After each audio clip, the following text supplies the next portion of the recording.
The October 1, 2025 meeting of the Harwich Conservation Commission being held in the Don B. Griffin Room at Town Hall. Participation is possible in person in the room and online through GoToMeeting. Instructions for logging on to the GoToMeeting version of the meeting can be found on the agenda, which is published on the Town of Harwich website. So we are going to start this evening with the Pledge of Allegiance.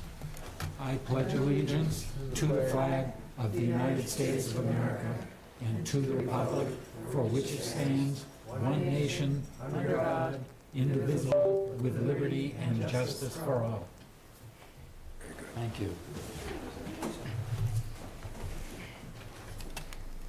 The first item on the agenda this evening is for discussion and possible vote for the Harwich Conservation Trust, Town of Harwich Real Estate and Open Space Committee project, discussion and possible vote for transferring selected town-owned parcels having natural resource values, including but not limited to natural resource protection and other conservation importance, from the care and custody of the Select Board to the Conservation Commission or the Water Department.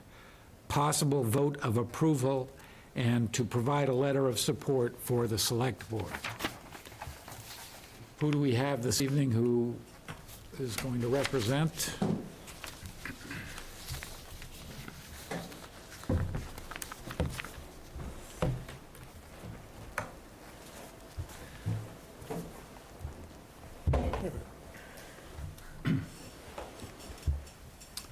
Good evening. Good evening. Yeah, thank you for having us here. This joint presentation by, as you mentioned, the Town Real Estate and Open Space Committee Chair Dave Callahan. Yeah, and Michael Locke representing Harwich Conservation Trust. We also have representing Harwich Conservation Trust in the audience, the President of the Board of Trustees, Tom Evans, and Director of Operations, Charlie Sumner.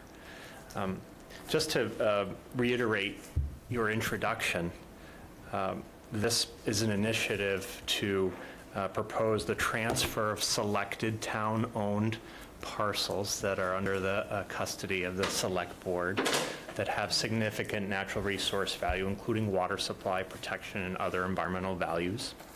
Proposed transfer of custody, depending on the parcel, to either the Conservation Commission or the Water Department. And this is similar to a project that was successfully completed in the town of Brewster. And at that time, a little over a decade ago, Charlie Sumner, who is, as I mentioned, the Director of Operations for Harwich Conservation Trust, he helped lead that effort as town administrator in the town of Brewster. Following that model in Brewster, we would also propose to have Harwich Conservation Trust hold a conservation restriction on the properties that would be transferred to the custody of the Conservation Commission. The overall goal of this partnership project is to ensure that existing town-owned parcels that facilitate public water supply recharge, pond or marine watershed recharge, habitat integrity, resilience to the effects of climate change, and other community values are appropriately protected and managed to support the long-term viability of natural resources in Harwich. To advance this project for your consideration, we'll present slides showing selected parcels for this potential custody transfer. And then we'll answer questions, and then if you see fit this evening or at a future meeting, we would seek your letter of support to the Select Board. At a future time, we would meet with the Select Board to seek their sponsorship of a warrant article to appear at the 2026 May town meeting. Dave and I met with the Board of Water and Wastewater Commissioners yesterday about some of these parcels that you'll see in the upcoming slides. And the Board of Water Wastewater Commissioners voted unanimously to support this initiative. So with that, we'll begin the short slide presentation.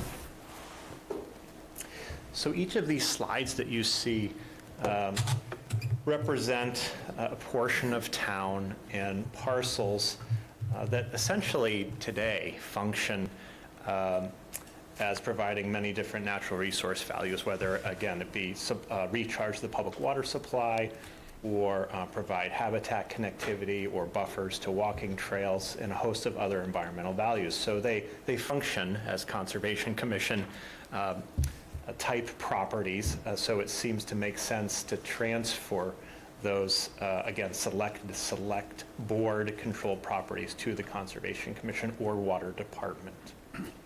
The yellow properties that you see outlined in green are the parcels proposed for transfer of custody to the Conservation Commission. And the yellow parcels that you see outlined in blue, a little hard to see perhaps from here, are those properties that we propose for transfer to custody of the Water Department. In this particular slide, which is in the vicinity of Hinckley's Pond, which is the major source water we know to the Herring River, you see that rectangular property, about 19 acres. Is it the top button? Thanks, Dave. This one here, off to the west is Water Department land with an active well. And just to the east is 7 acres that the Harwich Conservation Trust acquired for conservation purposes. And in between is this 19-acre piece that is under the custody of the Select Board. This is a property that the Real Estate and Open Space Committee and Harwich Conservation Trust proposed for transfer of custody to the Water Department. This property, this triangular piece, this abuts the Cape Cod Rail Trail here, north to south, and then Pleasant Lake Ave running roughly parallel here to the bike trail. Pizza Shark is right over here for folks to orient themselves. And this is a parcel, it's a long overgrown bog. It's wooded wetland. And just to the south of that is the Hinckley's Pond Herring River Headwaters Preserve, where the eco-restoration is nearing completion with a mile-long all-persons trail. This triangular parcel is proposed for custody transfer to the Conservation Commission. Next part of town, this is in West Harwich. You see Bell's Neck Conservation Lands, and to orient you, here's Great Western Road and Route 6. And what we have here is Robbins Pond and the Herring River flowing south into West Reservoir. And this area here outlined in green, and also green here, those are all Select Board controlled properties. These are Town of Harwich Conservation Commission controlled properties here around Bell's Neck, the West Reservoir obviously, and along the corridor of the Herring River. It seems to make sense to have these Select Board controlled properties transferred to the custody of the Conservation Commission. Another area of town, this is Route 6 to orient you, and north of there, Long Pond. And south of Route 6 is the Six Ponds Special District. That is bordered on the south by Queen Anne Road and on the east by 137. And this area here that I'm circling is roughly 85 acres that a few years ago the Harwich Conservation Trust, in partnership with the town and the state, acquired, called the Six Ponds Great Woods Project. And there's a couple in-holdings here that are landlocked. It's the same habitat that was protected all around it. They're under the custody of the Select Board. It seems to make sense to transfer that custody to the Conservation Commission, since all around it is unfragmented forest habitat within the Six Ponds Special District. This area of town, we're in East Harwich now. Here's Pleasant Bay Road, and here's Route 39 and Church Street, a little further south. I should add that the blue shaded area is the zone of contribution or public water supply recharge area. This is Water Department land here. And this is a couple parcels that are under Select Board custody. We reviewed, like I said yesterday morning, with the Board of Water Wastewater Commissioners.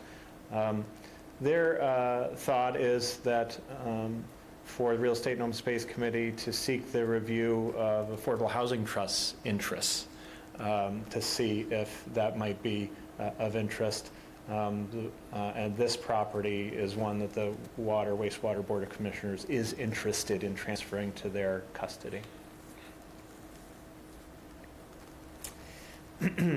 Now we're sort of in the central part of Harwich. This is a forest street, and here's a grassy pond that has flow through Colebrook towards Saquatucket Harbor on the Sound.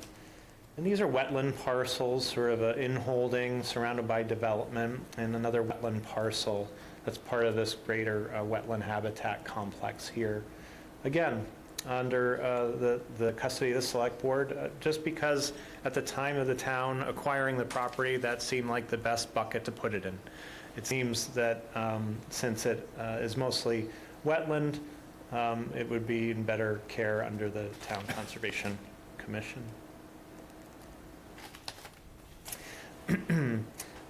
This area is Skinnicket Pond. We know that it's one of two active herring runs in Harwich, leading down to Red River on the Sound. And just north of there are long overgrown bogs, wooded wetland.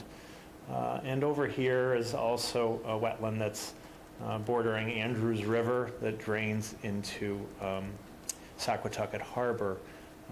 Again, it would seem to make sense for these to be transferred to the custody of the Conservation Commission. We're in East Harwich again, just to orient you. This is Bay Road here. We have Muddy Creek and Pleasant Bay. And this is Church Street to the west. This is 8.4 acres. It's actually a land bank acquisition.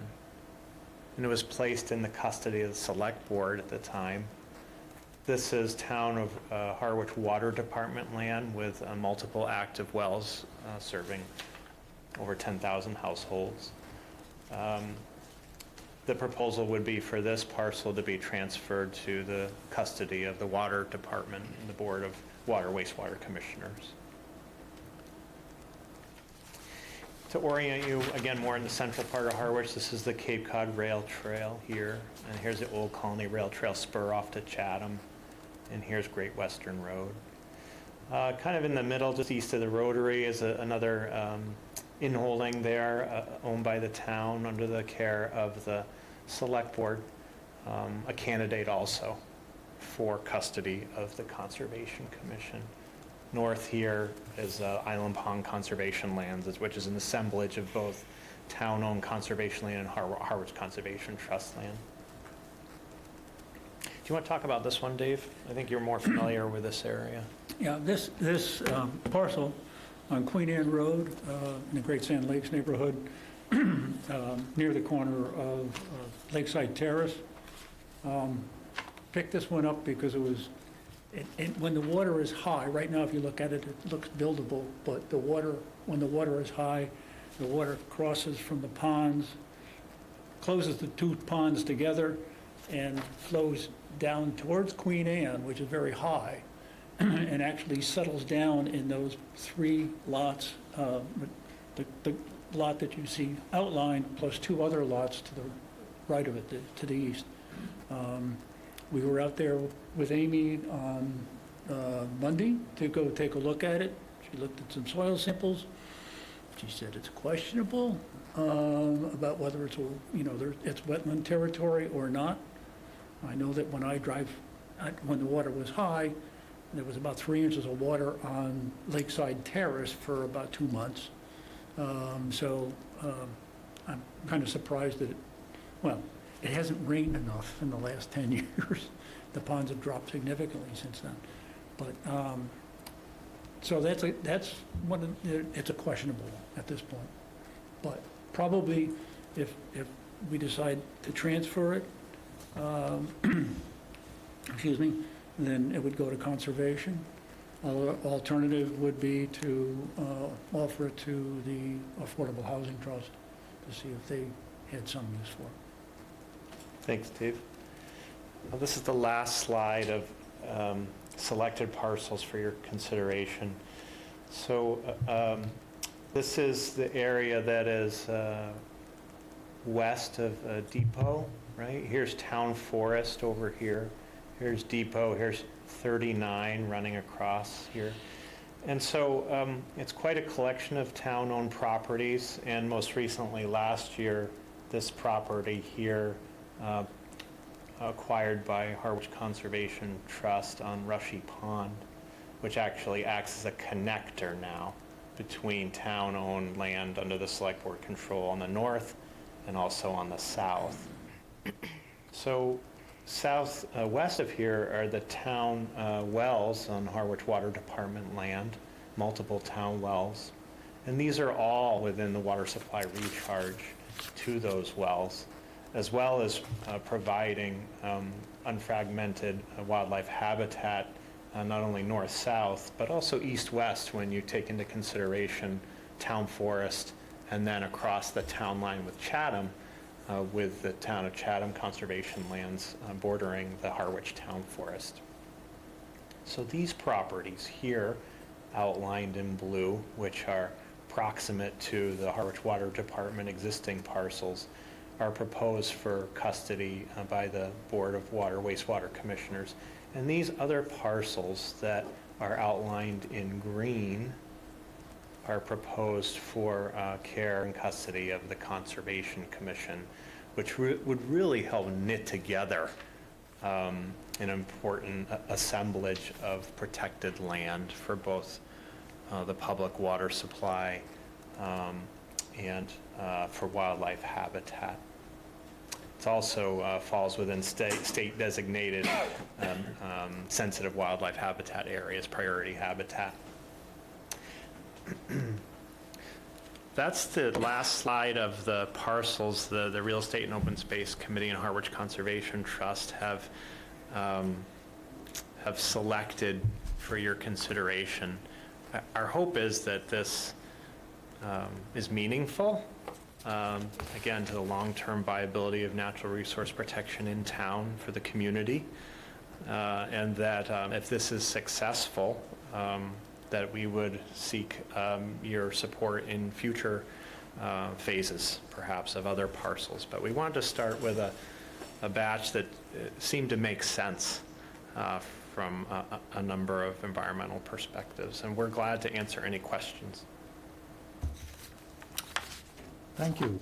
I think we will follow sort of the normal flow here, ask for comments from Amy and then from commissioners, and then we'll see what people in the room or online have to say. Thank you. So I've had the pleasure of working and attending the Real Estate and Open Space Committee meetings for the past many years with the committee, and Mike oftentimes as well. So I'm very familiar with this effort that the committee has been trying to do. And it's a lot of very thoughtful work, so thank you for doing that.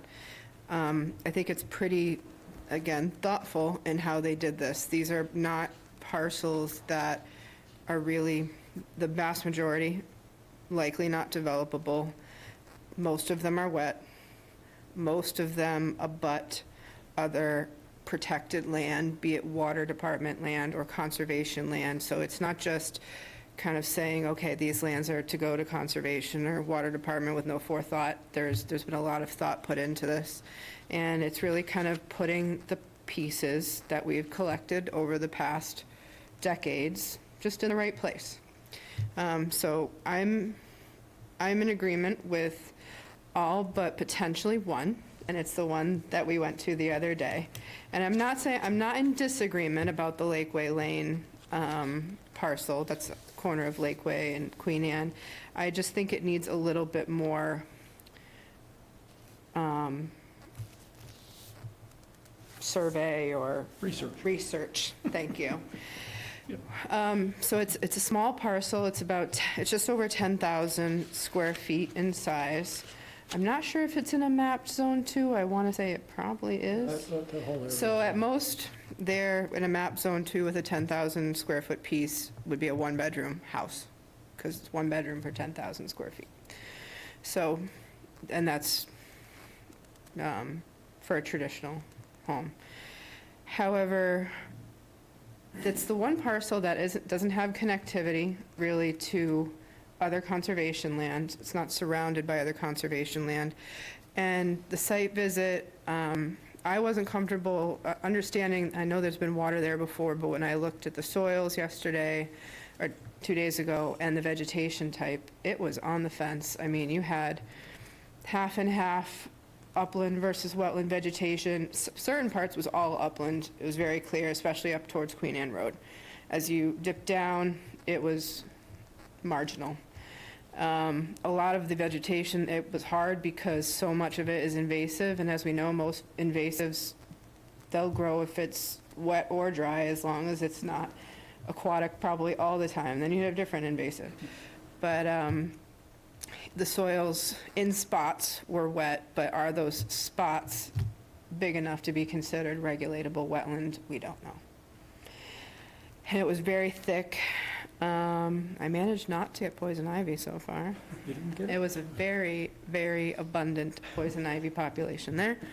And we were kind of weeding our way through there to try to dig holes where we could. So that's the only one that I'm a little, I guess I don't feel strongly about. The other ones, I think they're all to go to the right place, either conservation or water department.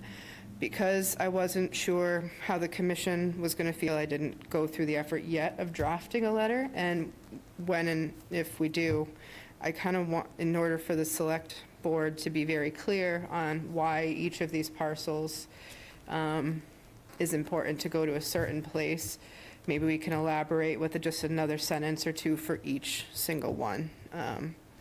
But I would be happy to prepare that with your blessing going forward. Again, the only one I don't have a strong feeling for, whether we put it in conservation or keep it in select board control, is map 102 parcel R1-5. So, Okay, thank you. Wayne? It makes a lot of sense to me to get them put in places where they belong, you know, either the water department or us. Okay. Vivian? Yeah, I mean, it seems to be common sense. I would defer to Amy on that one piece, because it seems like, looking at the map, you're abutted on either side by residential. And I also wonder what would be the implications for the owners then if that's deemed a wetland, you know, going forward. I just would want to know more about it, to your point. The rest of it looks like it makes perfect sense to me, just giving you. That parcel in particular is, there's a house only on one side at this Okay. point. The two lots that are adjacent to it on Lakeside Terrace are both empty. So it's a 3-lot empty area. However, the 2 lots on Lakeside Terrace just sold in August, and it appear to be sold to developers. But that's because they're putting in the sewers are going down Queen Anne Road in 2 years. Okay. And I think they're looking ahead for that purpose. So this may be a buildable lot. I just raised the whole issue of, I know there's water. yeah. If they're going to come in with, 100 trucks of sand and fill it up, and they can do that, then they absolutely have the right to do that. And if you looked at the parcels in there, or the descriptions of the parcels, you'll notice that there's a question mark next to some of them. Okay. And this was one that's got a question mark. The one that was to the water department adjacent to Pleasant Bay Road has a question mark on it, and they chose not to do anything with that property because they felt it would be more appropriate. That's clearly a buildable lot with 2 houses on either side. They felt we should be offering it to the Affordable Housing Trust. And there was one other one. Oh, the other one with a question mark was the beach area on Hinckley's Pond, because it's been raised as an issue because there was CPC money to fund the alum treatment in Hinckley's Pond.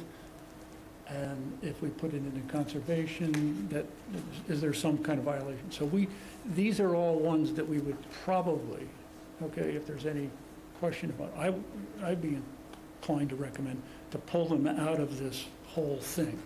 Now, Mike's a conservationist. He wants to see everything green, all right? And I appreciate that. I'm a big volunteer for him and everything else.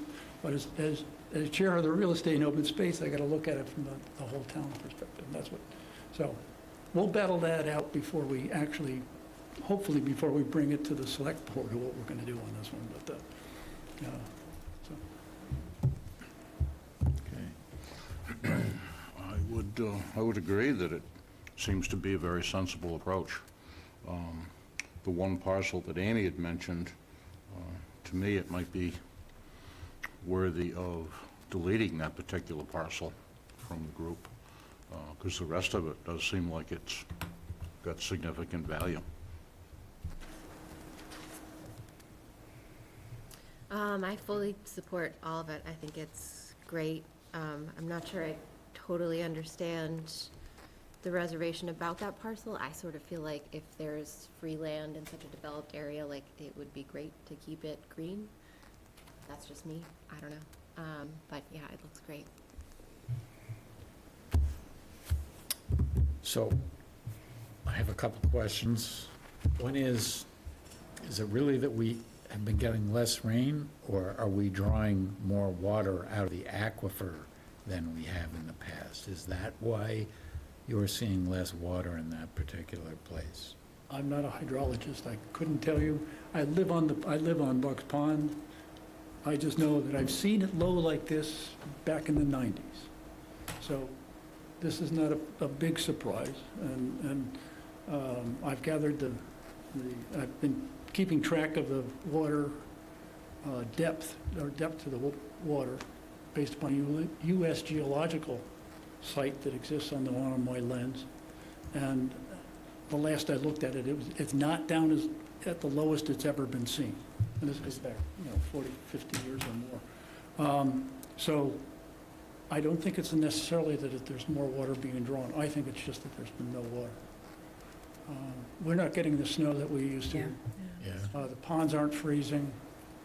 The snow's not ending up at my driveway, that sort of thing. There's just, come back into spring and then it's just nothing.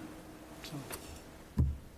Right, so the other thing that I want to clarify, because I don't have it straight, is there are several parcels that, including that one there on Queen Anne, that you're saying might be suitable for housing, or to go to affordable housing. And that is an opinion coming out of real estate and open space, and can you just clarify what those parcels are, because it all went by a little too fast for me?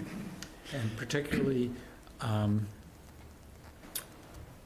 missed what you said about that for the parcel on, I think it's on or near Pleasant Bay Road, near Church Street, on that one. Okay. The question mark is just that there has been any question or alternative possibility of its use. We're early in presenting these parcels in the project to get feedback. Nothing has been firmly decided we're going to do anything at this point. So what we're trying to do is identify issues like the Queen Anne property, okay? Is it wetland? If it's wetland and not buildable, that has a certain implication that it, if it's buildable, that the select board may want to give it to the Affordable Housing Trust. We're not going to make the decision. It's going to go that way. We're trying to gather information and to understand alternative uses for it. In fact, I'm of the attitude that any parcel that is adjacent to a road that may belong to the selectmen should be looked at for the Affordable Housing Trust.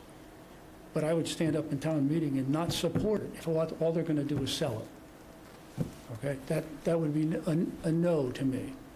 But I'm just one resident in the town, and I'm trying to run a committee that's trying to look at what does the town want. So, but for us, the question is, what are we signing on to? are we signing on to something that's a little ambiguous? That is, there's these lots, however you define them, maybe you define them as they all have street frontage, and so maybe they're appropriate for housing, but there's some subset of these lots. Are we signing on to a somewhat equivocal statement to the select board saying, yeah, we want to do this, but no one has defined what we're doing with this particular subset of the lots? My personal preference is more along the lines of what Sophia said, which is if there's open space that we can save, I think we should be saving it. Even in that pretty constrained area that you're talking about on Queen Anne, where it's a 10,000 square foot lot, the most you could build is a one-bedroom house. But even then, undeveloped land has value there. It has habitat value. And it's not connected to anything else, but it still has habitat value there if it can be left alone. So I'm more inclined to support that, but I just want to know how well-defined is, whatever statement we make to the select board about this, assuming we make a statement to the select board, I'd like it to be as specific and definite as possible. So I guess that's my question about this process. Go ahead, Mike. I think it might be pertinent to what Amy was saying and enumerating the conservation values of the various parcels that were presented, to be more specific about their natural resource importance. And that might provide clarity to the question you're raising. And in particular, perhaps excluding those 3 parcels that we've already presented as having question marks, that each has been discussed to some extent, the most discussion so far on the Queen Anne Road parcel, but there is also the Pleasant Bay Road parcel that fits into that question mark category. And then there's that sliver of a parcel that is adjacent to the bike trail that's near Pizza Shark. That's also a question mark parcel to exclude from this initiative. So if we write this out as, giving more definition to the parcels that we believe are appropriate for Conservation Commission management, custody, it might help clarify for you, is my thought. Okay, so you brought up something different, which isn't a housing alternative issue. It's the sliver on The bike trail. the bike trail, Mhm. and I didn't understand the question that was raised about that. What does putting that sliver into the care and custody of the Conservation Commission have to do with CPC having spent money on alum treatment of Hinckley's Pond? I don't get the connection. Just to provide more information, my understanding of that warrant article that did authorize funding for the alum treatment included 75,000, 70,000 or so, also in that same article, specifically for that sliver, that parcel, separate from the alum treatment, just to give you more information, separate from the alum treatment, but 75,000 for this parcel that we're talking about that is next to the bike trail, for potential improved access over that parcel from the paved area along the rail trail that now has boulders along it, that was put there for safety purposes, down the embankment to the pond. That's my general understanding. And to your other question, why would transferring that parcel into Conservation Commission custody contravene use of Community Preservation Act funds? I don't know that it would. That's worth further investigation, but we just thought that anything that might be of a concern to anybody, we would raise it, be transparent for exclusion, or if you determine from further research, maybe you want to fold it in. I don't know. Okay, well, I So- apologize. I was misreading the map. I thought that sliver was further south from there, but I see what you're saying now. I still don't quite get what the real connection is, but. Do you mind if I elaborate a little bit? So that money is no longer, we gave that money back Oh, okay. because there was a lot of hurdles with the state for that. And the state actually owns the paved part up top. The town piece, which we had surveyed, is really the hillside. So the only activity, should it have gone forward, was be a staircase that would be there. So in terms of conservation value, we have staircases on conservation lands everywhere. It's pretty common to have something like that. Like a seating area, park, maybe not, but that's all state-owned up top there. So I don't foresee a reason why that sliver should not be included into this. We gave back that funding. For the time being, we may resurrect it, but it would only impact that steep embankment. So I don't see any reason why you shouldn't include it. Well, the question was raised at a real estate and open space meeting by our representative to the CPC Yeah, right. about, wait a second, we provided money for this funding because there was going to be public access via that staircase or whatever they had planned to do there. And they haven't discussed it, okay? So, you know, it's something that I will try to get our representative, the CPC, to bring forward to them to get their opinion on. But that's why it was a question mark. We may, not this CPC cycle, 'cause I just submitted one, but there's potential going forward not to do anything with the up top parking lot, because that was the old parking lot, that was the issue with DCR, but to potentially still put a staircase down. Well, right now, it's under selectmen, and I believe they associated with Park and Rec. Mhm. So, but that does not have any conservation protections to it. So, It's pretty unbuildable with the proximity to the pond, and, I mean, we can't obviously deem it, but it's extremely steep, the proximity to the pond. I can't foresee anything other than an access staircase being able to be allowed there. And maybe as you consider the potential custody transfer of that parcel or use of that parcel, maybe the soon-to-be-opened wheelchair accessible ramps down to New Pond Overlook, just to the south along Yep. the rail trail, might influence that decision. Right. Mr. Chair, can I ask an item, a separate question? Please? Your last slide, you have these two pieces here as being conservation on your slideshow, but here you show water department. you'll notice that between those and the two that we've got up there, Yep, as it says town conservation, correct, from the time that was developed, okay, we found an error okay, in the assessor's records, okay, because they had that as select board.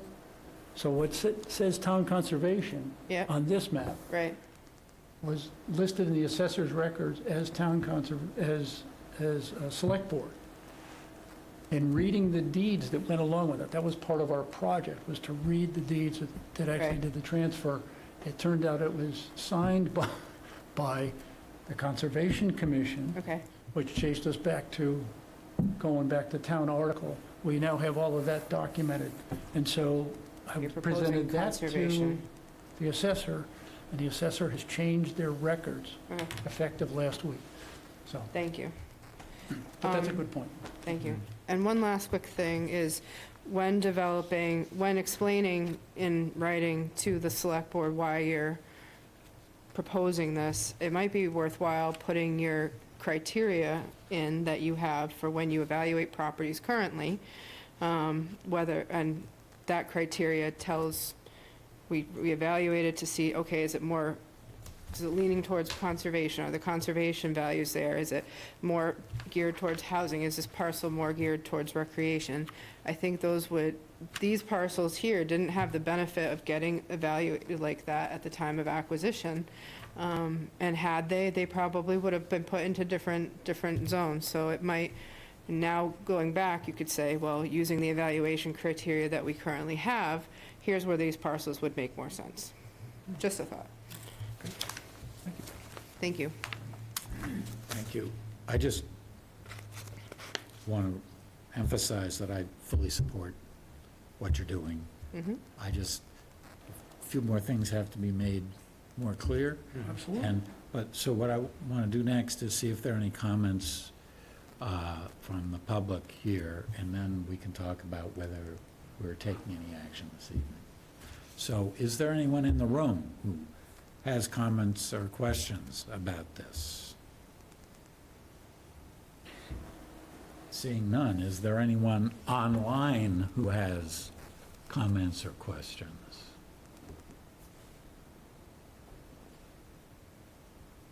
I don't see any hands raised anywhere, so I guess nothing from the public at this point. So now, we should talk about what action we might or might not take this evening. I mean, we don't have a letter to vote to approve or not approve, and the question is, and maybe commission members want to chime in on what you would want to say to the select board about this now, or whether you think we should wait until we have something more definite. Again, I didn't draft it because I didn't know That's fine. which that's ones fine. But were going to be maybe supported or not tonight, so. what I hear is general support for the whole thing. I don't Mhm. Yeah. hear anybody objecting to it. So, I think maybe a little bit more information to your point, how each of these parcels fits a particular criteria, and then perhaps a little bit more information on that one discrete parcel of Queen Anne that Amy referenced. I think with that information, that it feels like it's it has everybody's support here, to your point, John. so Amy, were you proposing that you would write a sentence or two about each one of these lots? Did I hear you say that? I'm familiar with them, pretty much all, so I have no problem drafting it and then sending it to you folks just for a quick check, and then having it prepped for your next meeting. Sounds like a good idea to me. Is that agreeable to you? It's great, thank you for the support. I appreciate it. All right? Okay. I guess that's it, unless anyone wants to chime in, which I don't think they do. Thank you all very much. Thank you very much. Thank you. Thank you. Do-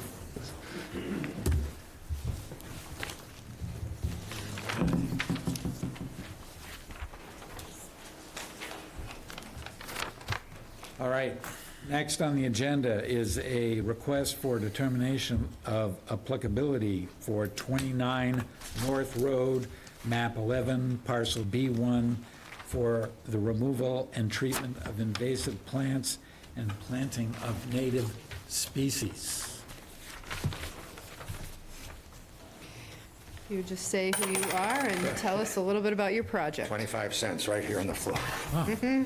It's a good night already. Hi. My name's Daniel Swaney, and I live at 29 North Road.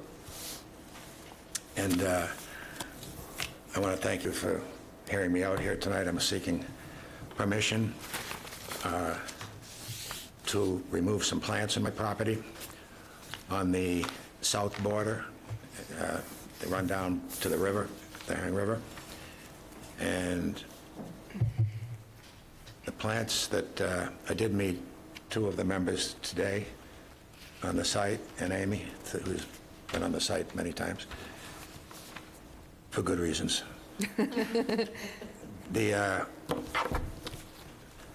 I noticed that I had poison ivy down there earlier this year and bittersweet, and it became worse and worse over the years.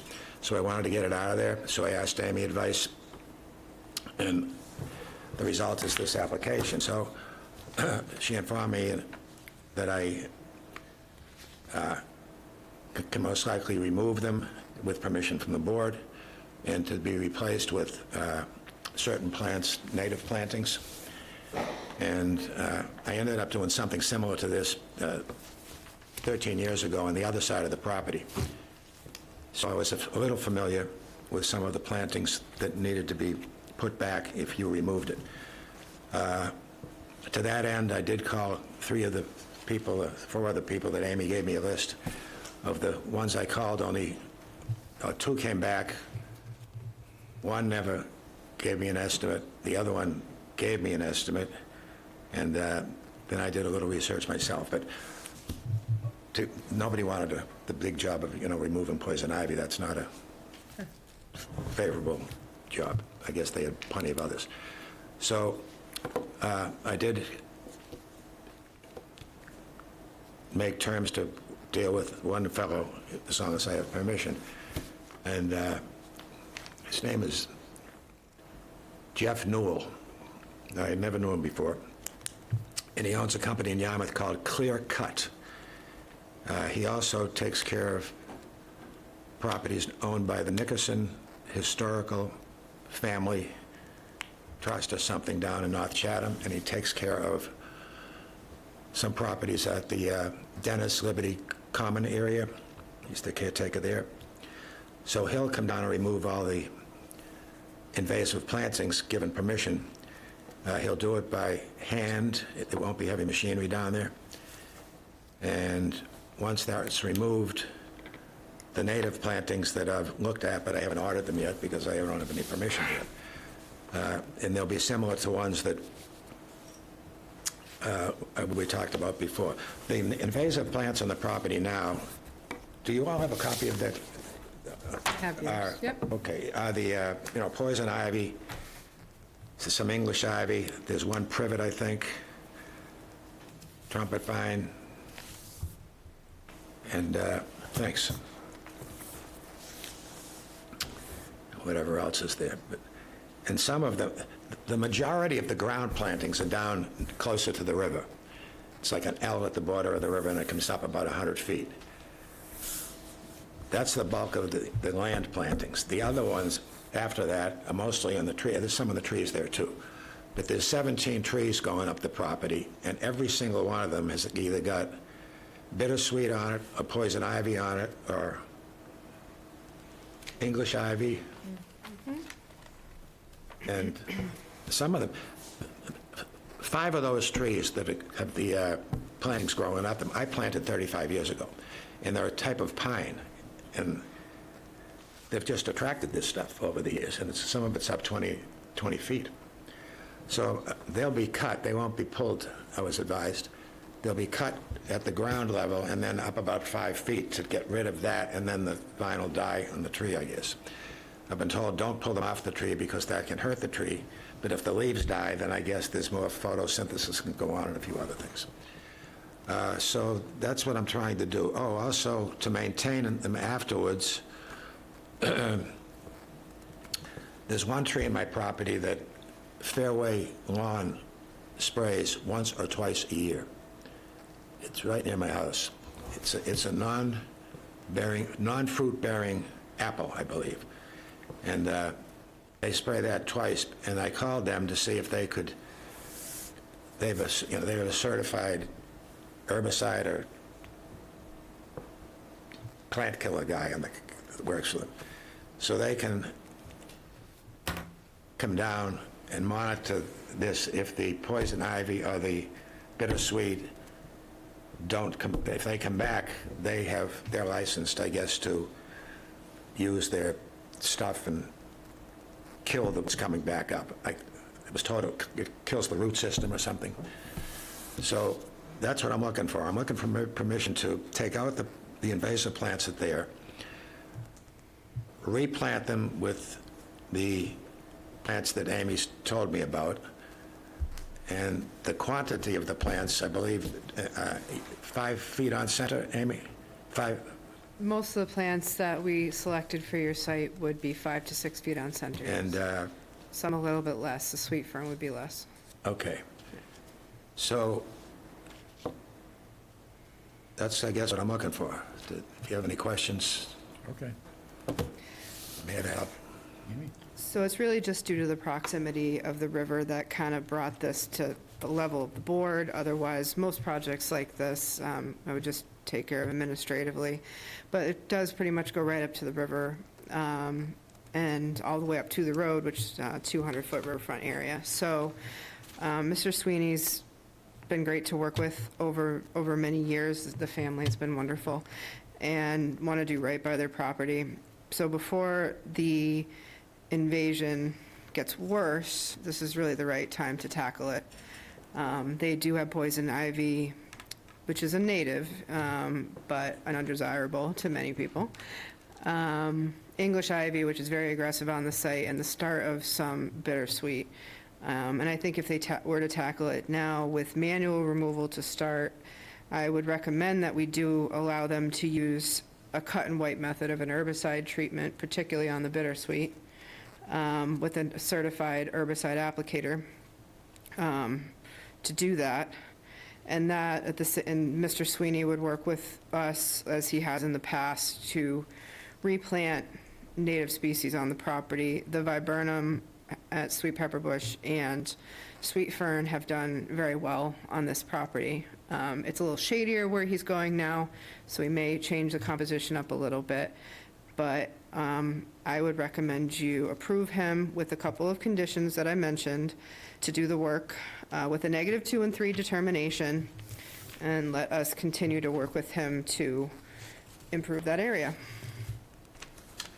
Thank you. Sophia? Overall, it sounds good to me. Just on a nitpicky note, the Virginia creeper and the trumpet vine are both natives, but they both kind of come with their drawbacks. Some people are sensitive to Virginia creeper in the same way as they are to poison ivy. And trumpet vine is really aggressive, so I suppose if you don't have an area where there's plenty of room for it to do its thing, like I could see it choking out trees and things like that. So I just wanted to add that to the discussion, but otherwise, it looks good to me.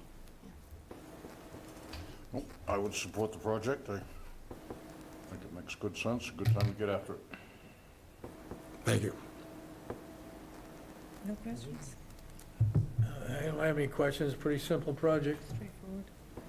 Just to clarify, the person you're coming in to do the initial removal, that's all, that doesn't involve herbicides. He's not a licensed No.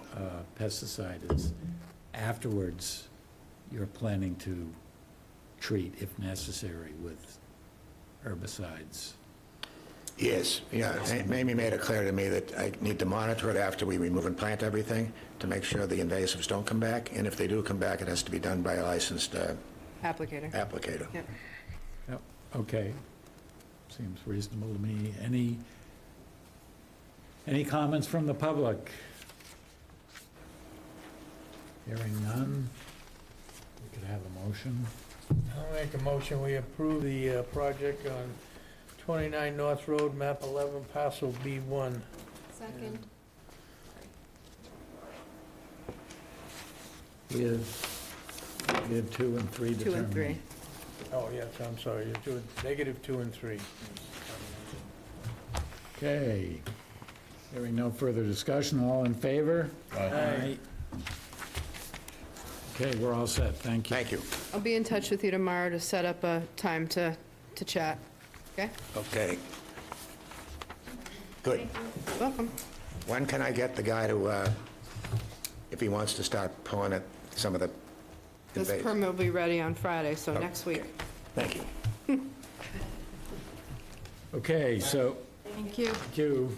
Next, we have a request for determination of applicability for 6 Duarte Drive, map 71, parcel B2-3, for the construction of a single-family dwelling and you. associated grading for the adjacent roadway.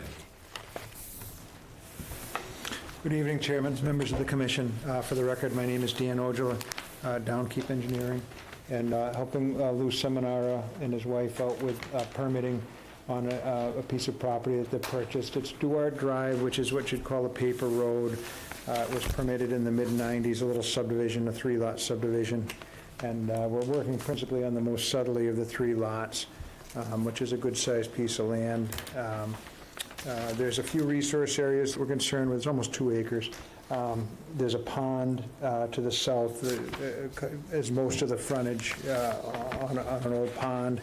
And then leaving that pond, there's a blue line on the quad map, so that's, the burden of proof is on us if they consider that a perennial stream. It's been dry, but to the earlier discussion, we're in a drought right now, so you can't really make a determination. So we'll concede that's a river, but, for what the way that you do the rivers is where they enter the abatement, you go perpendicular up 200 feet, and you can see that we're not really in that jurisdiction of the river anyway, so it's kind of a no harm, no foul there. There is a kind of a little bog system off the pond. There's a very steep bank, so it's a nice clear wetland delineation. Brad Hall was out there and did the delineation. I was with him and helped him core some holes and locate the flags of the GPS and cut line. It's a long, rambling wetland line, but it's very clearly defined. So we wanted to bring this in. As an RDA, it'll lock in the resource areas, and we went to 75 feet off the wetland with a clearing limit and a work limit line. And so everything is more than that away. The house is about 90. There's some area drains. The general slope of the road is down to the south, so it's got a drain at the south end of it. They desire to build the road now, so while none of the drainage is technically in the wetland resource area, I'm sure there'll be a little bit of tractor work and grading that will nick the 100. So we put a work limit around that and mentioned that in the IDA too. Amy looked it over, thought it looked pretty reasonable. She did suggest that we put a single rail fence or some markers along the 75-foot buffer, and that if we did that, it would probably be appropriate to be endorsed as an RDA rather than bring it in as a notice. And that sounds fine to us. I checked with the owner. He's comfortable with that. He's online if there are any questions of him. But again, it's most all of it is out of your jurisdiction, just into it a bit. Going to keep the full 75-foot buffer vegetated and have a single rail fence against that. There'll be a work limit line until the site is stable. And I think that would be about it. It's, again, just a single-family house on a big lot. There's wetland resource areas, but we're protecting them nicely, so it's the light format RDA filing. Be glad to answer any questions if you do have them. Thank you.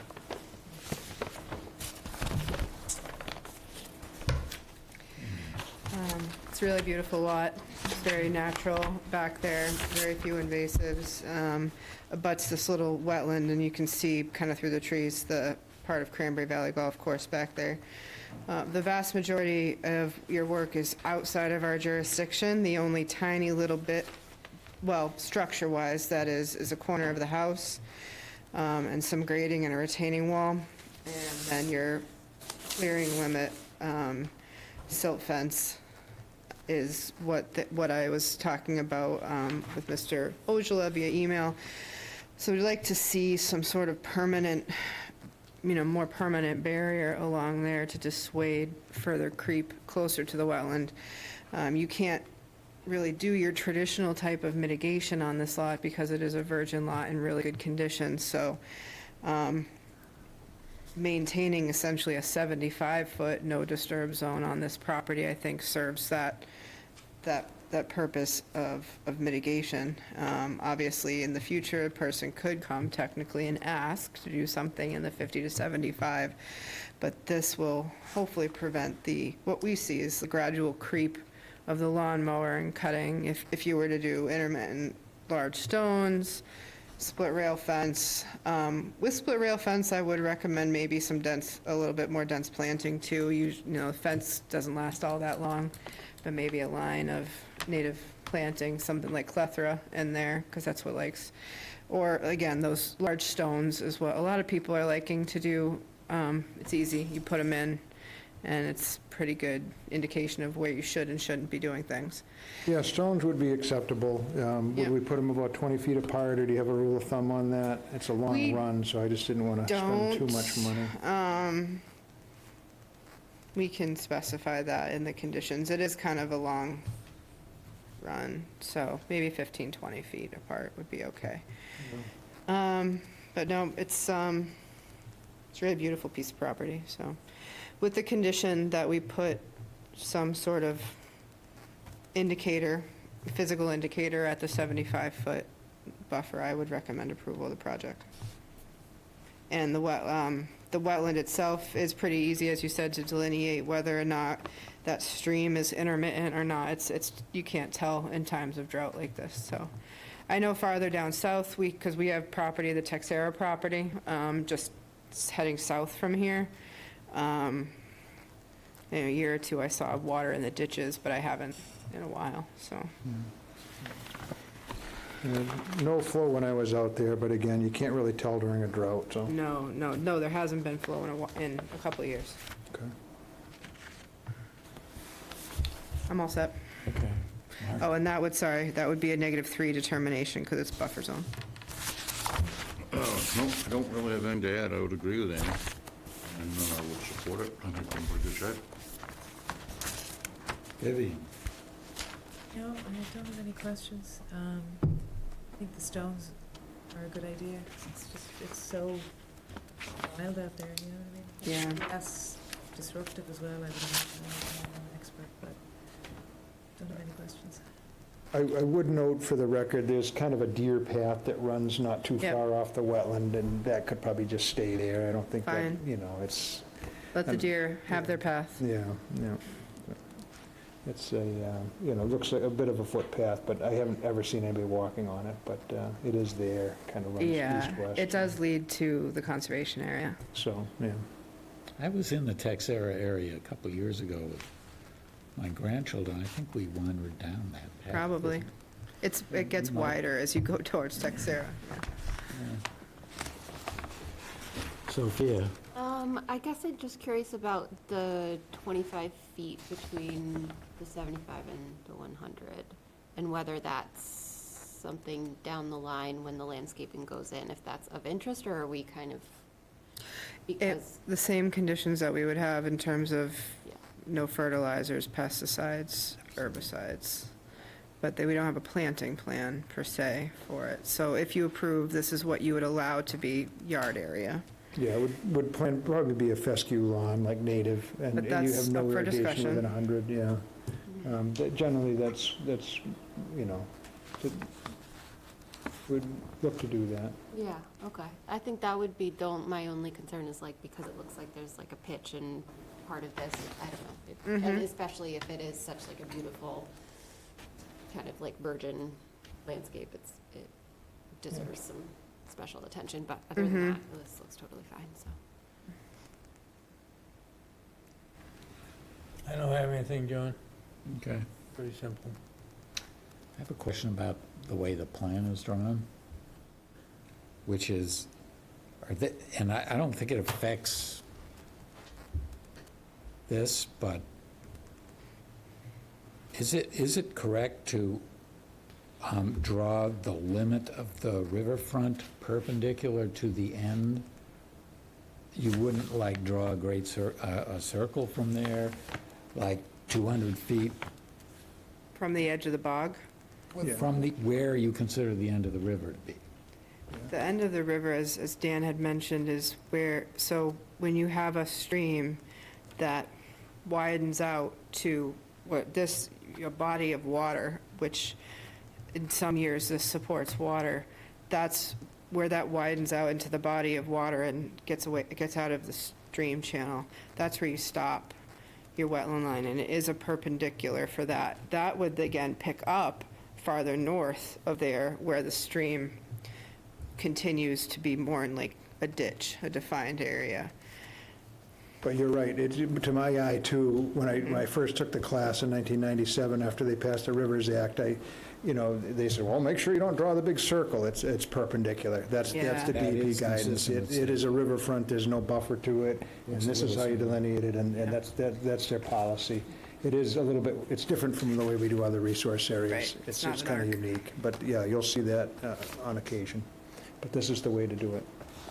Okay, so then the question is, what are we going to say in an order of conditions about planting between the 75 and 100? Well, this is an RDA, so it would be a Oh, cover right. letter from this with conditions. So I could say only native drought-tolerant plants can be used. We can specify a fescue mix for the lawn, that the limit of work is to have intermittent zones, and obviously encourage them to use other native plantings as well. Right. That all sounds very acceptable. Okay. Do we have any further discussion here? Anybody in the room or online? I think so, have a motion. I'll move for approval for 60 Ward Drive, map 71, parcel B2-3, with a -3 determination. Second. Discussion? Hearing none, all in favor? Aye. All right. Set. Thank Appreciate you. your time, and thank you for your help on this one, Amy. Appreciate it very much.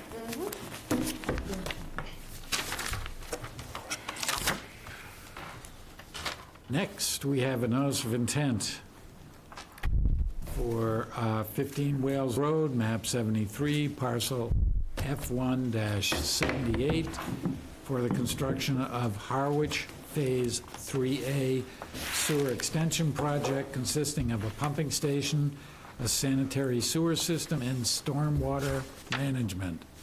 Sounds exciting, doesn't it? Harry? Well, thank you, Mr. Chairman, members of the commission. Thanks for having us this evening. I'm Anthony Schiavi, the acting town administrator. To my left is Brandon Nowakowski from GHD, and we also have Elizabeth Cheeseman, also from GHD, online this evening. So as the chair mentioned, this is our application for a notice of intent for 15 Wales Road as part of the Great Sand Lakes sewer extension project that was approved by town meeting this past May.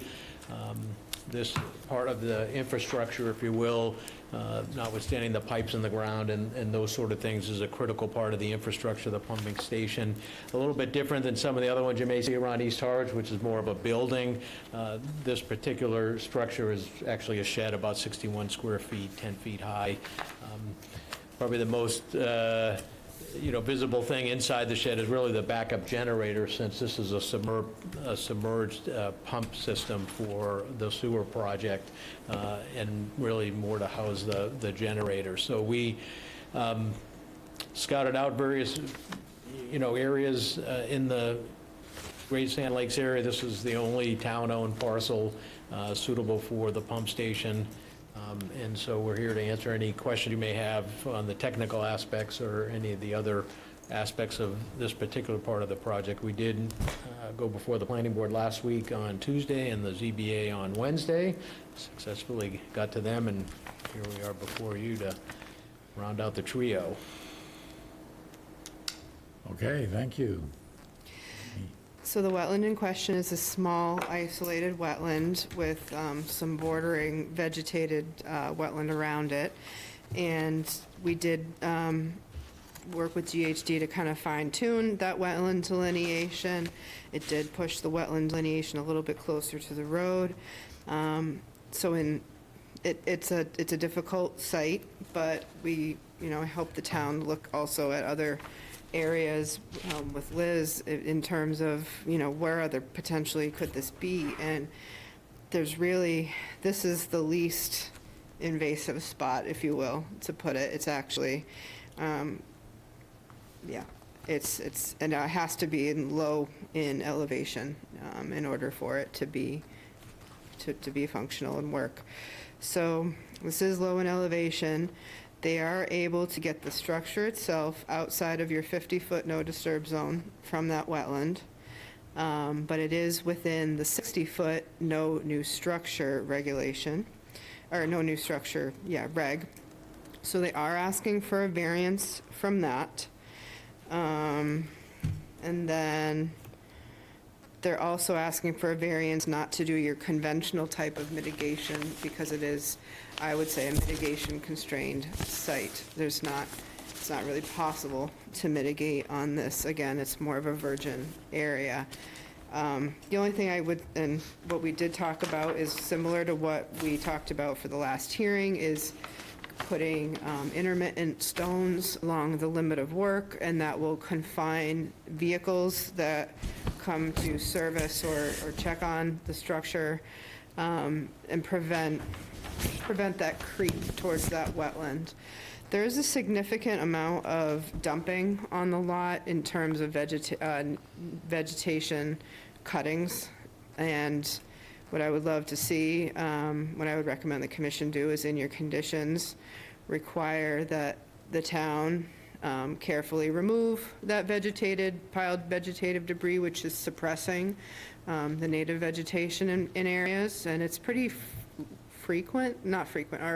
recent that most of it has happened, and then install signage, basically no dumping, that it is a finable offense. It seems to be folks in the neighborhood dumping some yard waste there, but it is slightly degrading the area. I would say mitigation for this project too is that it's a critical piece in Phase 3A for sewering, which is going to have an overall, hopefully very large improvement to the water quality going into the Great Sand Lakes area. So I would call that mitigation for this. They've designed it as minimally as possible. They're actually they're not within the paved part of the road, but they're within the road layout, which typically is not something that you look to build there. But in order to get as far away from the wetland as you can, that's what they're doing. Unfortunately, we do not have a DEP file number yet for this project, so we can't vote on it tonight, but this is certainly a time to ask any questions and get comments. Thank you. I don't have any questions. I just think it's great that we're getting that area sewerized. They do anything we can to help them. Questions? Nope, given the functionality of what that needs to be and how important it is, it's a very important piece of the infrastructure. I think it's very much appropriate. I think as it's presented, it's pretty well thought out.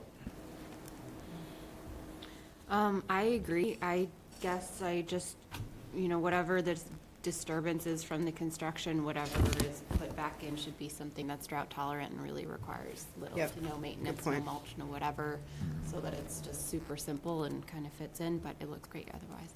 Yeah, and the plan is only to clear just the area that we need to and nothing further, because it is nice land there all around it, so we'll make sure we minimize that as well. So I agree with everything that's been said, particularly, there's a lot of dumping there. It's like, seems to be a convenient place for people. I'm gonna have to drive by now and see. It's leaves and, I can it's like imagine. there's pieces of rhododendrons that are sitting there that are clearly, It'll take an hour or two to get out, but Recently, it's recent.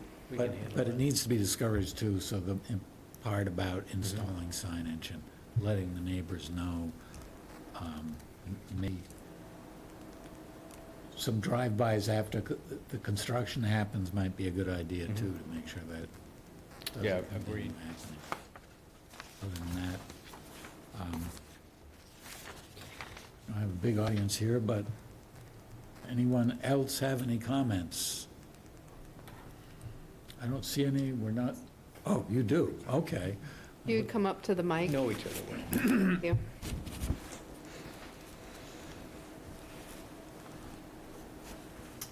Celine Federici, 12 Wales Road.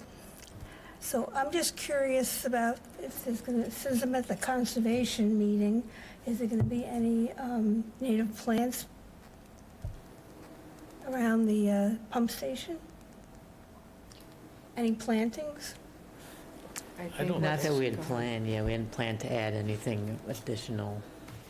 They're keeping the landscape. disturbance area so small that they're just basically, instead of taking down more vegetation to put it in, they're leaving as much as possible and just doing the bare minimum of disturbance in order to get it in.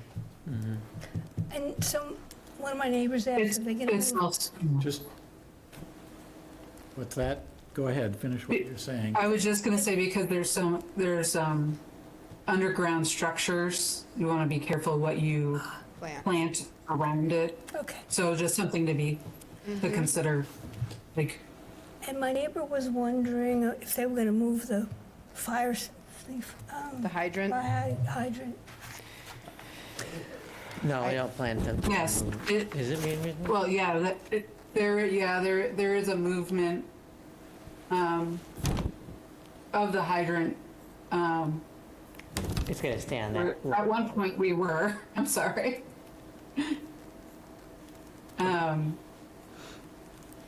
I can, Won't show that. Oh, relocated. it is being relocated, but not very far away from where it was. Do you know what direction it's going? What direction is it going?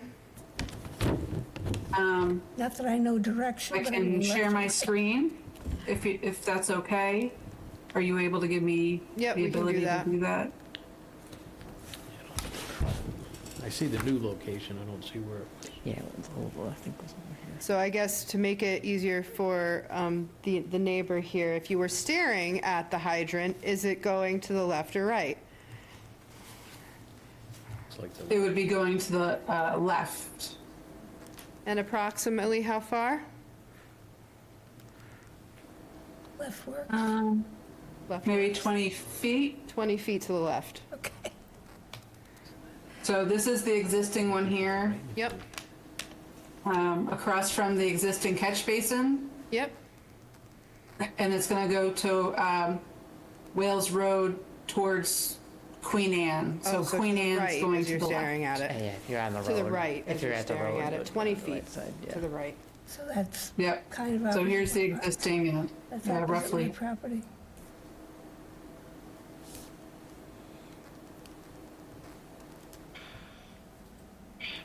Any other questions? That's it. Thanks. Can't Thank change you. it. Thank you. It's got to go to the right. She's wondering if it has to go to the right, it would be in front of her property.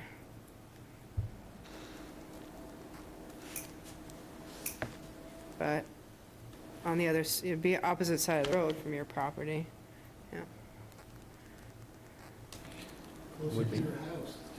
Yeah. It's closer to our house. Yeah, I'm not sure we can answer that right now. Yeah, Is that something? I'm yeah. sure they moved it we there can for a review? reason, but, Yeah. Right, right. So it's not, yeah, something that conservation is yeah. concerned talk with, to but you about certainly that. something Yeah, that we can- Mr. Schiavi can talk to you about going forward. Okay? Okay, all set? Thank you. Okay, thank you. Do we have anything else? Unfortunately, we can't close on this, so it would technically need a continuance to October 15th. So just, oh, sorry. Yes, sir. I was just about to move, we continue. Do you have something to add before we do that? I just had a question about when it gets back on the agenda. Do you need all of us back here again for that, or no? I Okay. think, I mean, commissioners, if anything comes up that you're like, oh, I really should have asked this, please let me know. But hopefully the 15th is merely a formality. Okay. I move that we continue this matter until our October 15th meeting. Second. Discussion, all those in favor? Aye. Thank you very much. Thank you. Thank you. Thank you. Told you you'd be out by 8 o'clock. Be home in 8 minutes. This goes well, All right, okay. Okay, so another one. now we have a notice of intent for 31 Mill Road and 6 Brara Drive, map 15, parcels U3 and U2-2, SE 32-2603, for the reconstruction of existing joint-use dock and maintenance dredging. This hearing has been continued from September 3rd of 2025. Correct. Yes, for the record, Mark Burgess of Shorefront Consulting, representing the two applicants of this joint dock project. We missed the last hearing because I couldn't be in two places at once. I was here and I couldn't get to Waterways. So we had to bump it a month so I could go to Waterways, which I did. And Waterways had one comment. They reviewed the revised plan, which I'll get to in a minute. But they requested that we change note 11. I'm just jumping to that to get Waterways, to get the Waterways portion of this out of the way. So note 11 is regards to the dredging material and the disposal of it.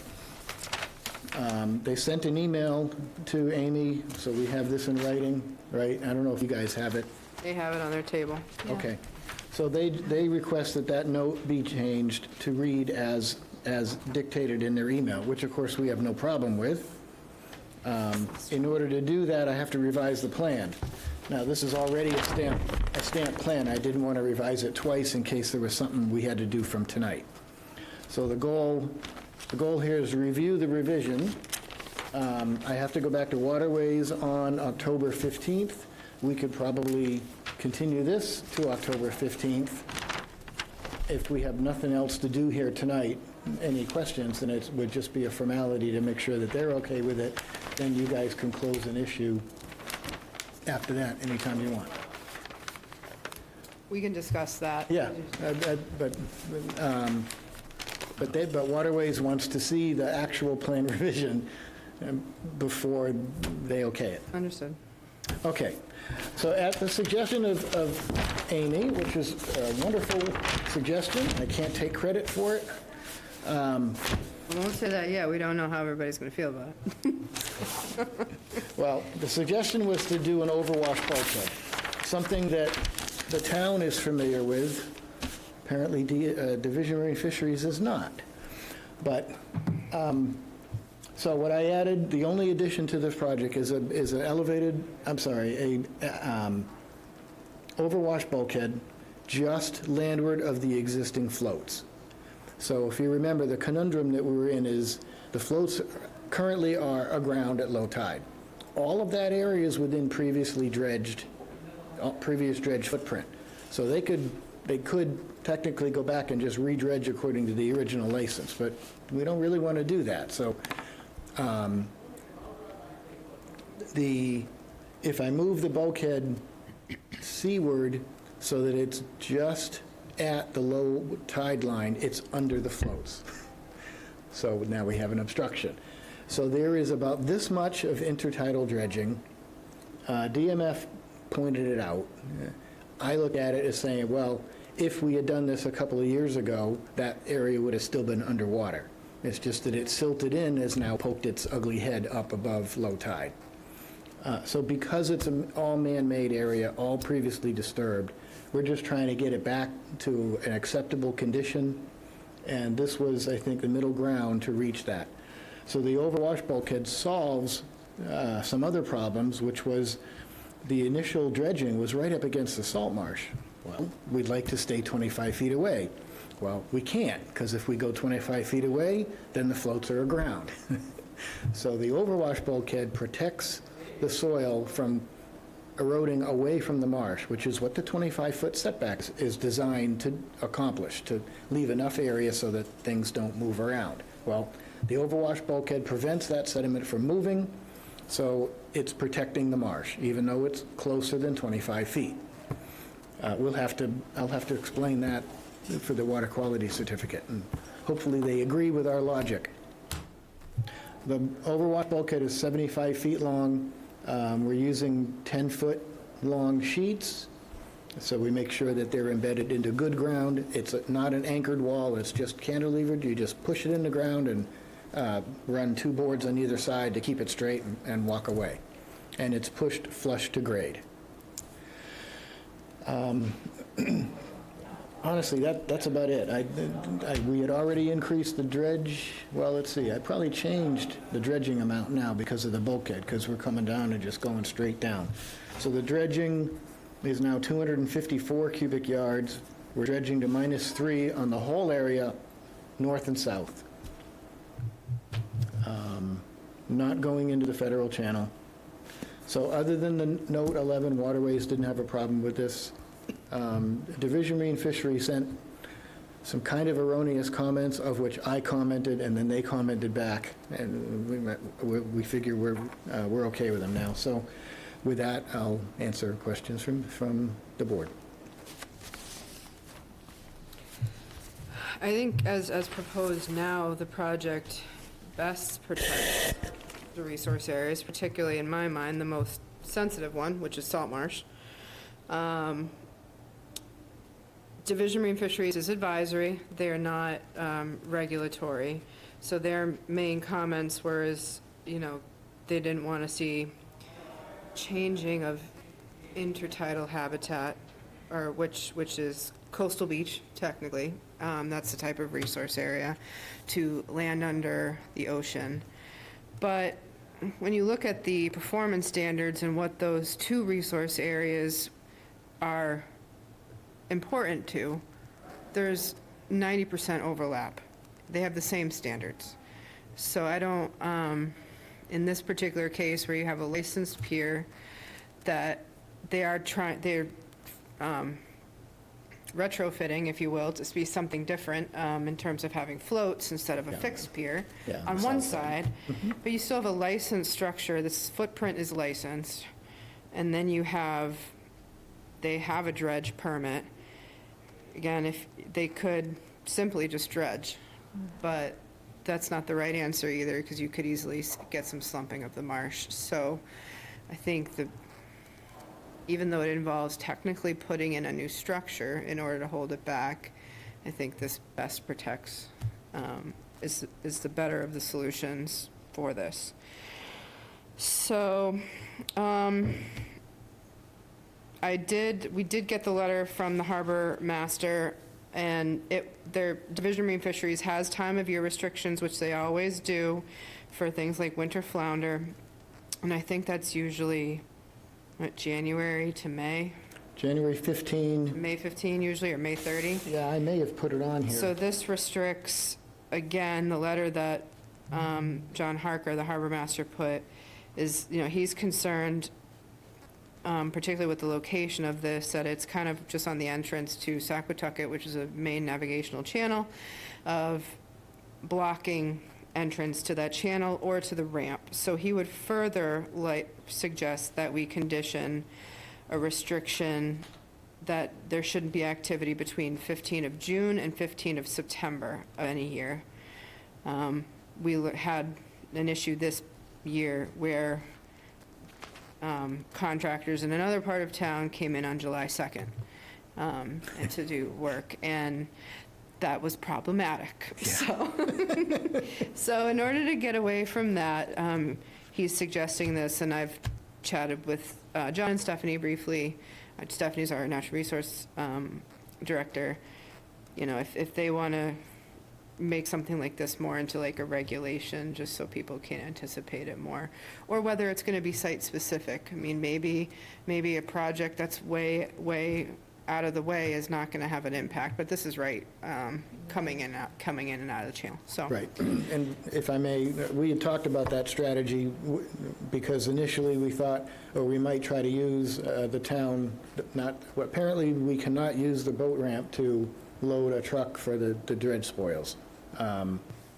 According to the harbor master, that's not allowed under the state guidelines because they help put it there. Mm-hmm. But there is a bulkhead there that we could use to put a truck and then just pick off. Mm-hmm. So that needs to be coordinated in an off-season part of the year. So that can be a special condition, those dates, absolutely. The other special condition that I think we need to have in there is that we used to just say that the pre-construction meeting was with conservation. we need to include the harbor master and the director of natural resources in that pre-construction meeting. So that needs to be in there for sure. Yep. Yes, those two department heads very much want to be a part of those pre-construction meetings. Previously, that was not always the case, so we're happy to have them. Yeah, it helps in the coordination. Once we know the contractor is known and what tools and toys they're going to bring to the site, then they figure out the methodology so that So I'm not, we that's don't run not into problems. my area of expertise, so. What? Their expertise is not my expertise, so I can't really speak for them. Well, remember, that what we say as consultants is we provide services, but we don't do any work. So I mean, we've been through this How often project. do you say that? A lot. Well, it's true. I'm not out there driving piles. But yes, services Your is work, definition I of know. work.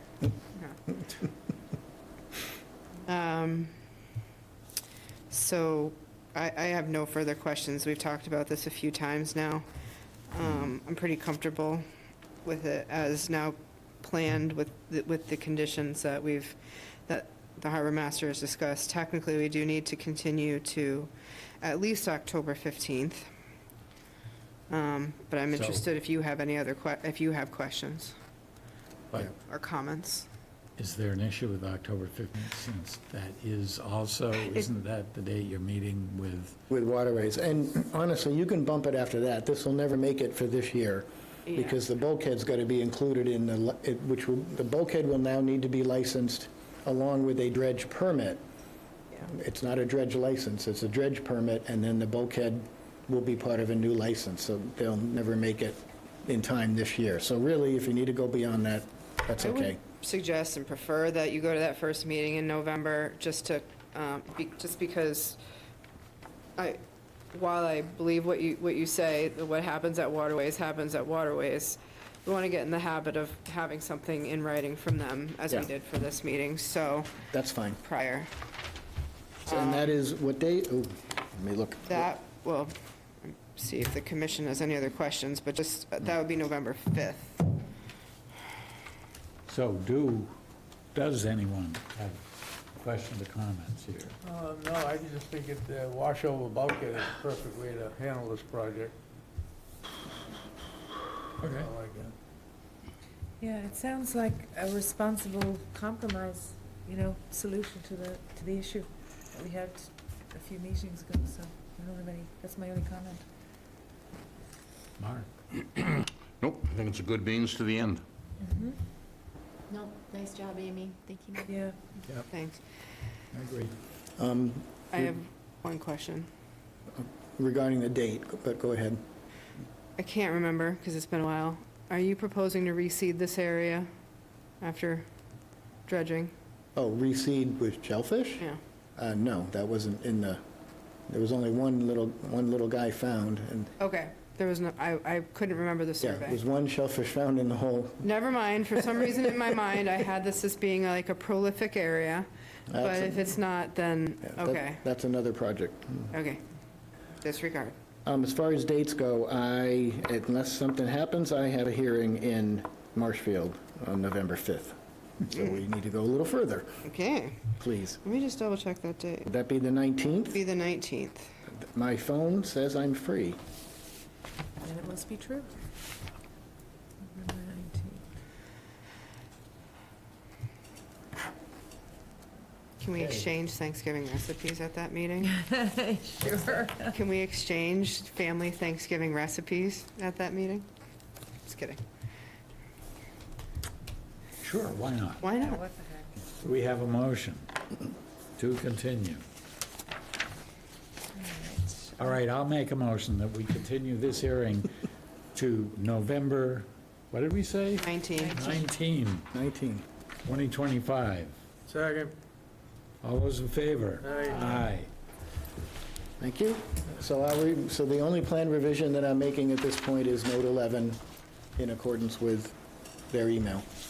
Yep. Okay, I'll do that and get it to you at the same time that I give it to Waterways. Sounds good. Okay? Thank you. All righty. They gave me draft minutes. What's that? They gave me draft minutes, but there's no further clarity. The letter was better, more clear. That's what this was, the draft minutes. The draft minutes, yeah, but the letter that I put on is a Makes little more bit sense. clearer. Okay. All right. So we have an order of conditions For 8 Cranberry. for, The man left his Oh, 8. quarter here. somebody's lucky quarter. I don't know. I I'll think give you it should to leave Dan. it there, Mark. No, that's I'll for leave it, Dan. I'm gonna Dan's leave it sweet. there. I'm gonna leave it right there. Give it to Dan, he'll get a chuckle out of it. Dan Sweeney, the first applicant. Oh, Wasn't yeah. he the one, wasn't he the one who put the quarter down? I think so, yeah. Yeah, It's a little more than 2 cents. but, yeah. yeah. Have a good night, everybody. Good night. Okay, we have an order of conditions for 8 Cranberry Way, map 16, parcel W4-9 SE 32-2609 for building addition and septic. That what? Wait a Do you minute, guys have copies of this in front of you? I don't. No. Okay, I don't either. I could easily go print one for you. Or if you have your computer, it I don't should, need one, I can look on Can my look on mine. computer. so I can go over the main, this is the ADU, I apologize for not having that for you. Oh, that, yes. It's the ADU, and the most important things are kind of erosion control and site cleanliness there. Roof runoff going into dry wells. Okay, As built, all that, our typical, no fertilizers, herbicides, pesticides are on there. Disturbed areas to be seeded with a native mix. But please, those of you who have ability, just quickly glance through the specials. Or I am happy to go and print them off. Sorry, we were in a bit of a scramble towards the end of the day today.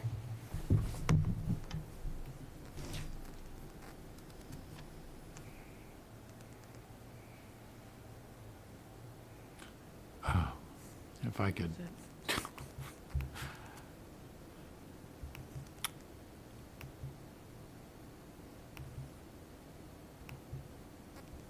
There we go.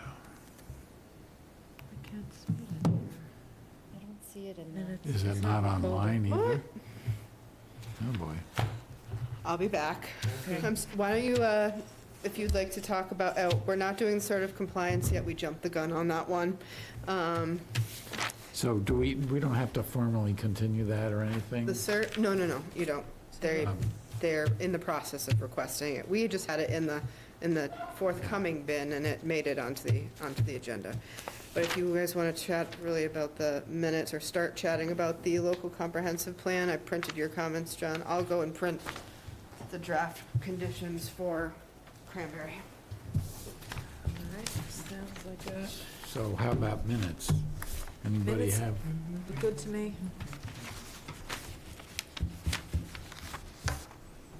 Okay, I have no edits and no comments. good. They must be perfect. They are. They look like they are. Okay. What's that? I don't see anything wrong with the minutes. Good.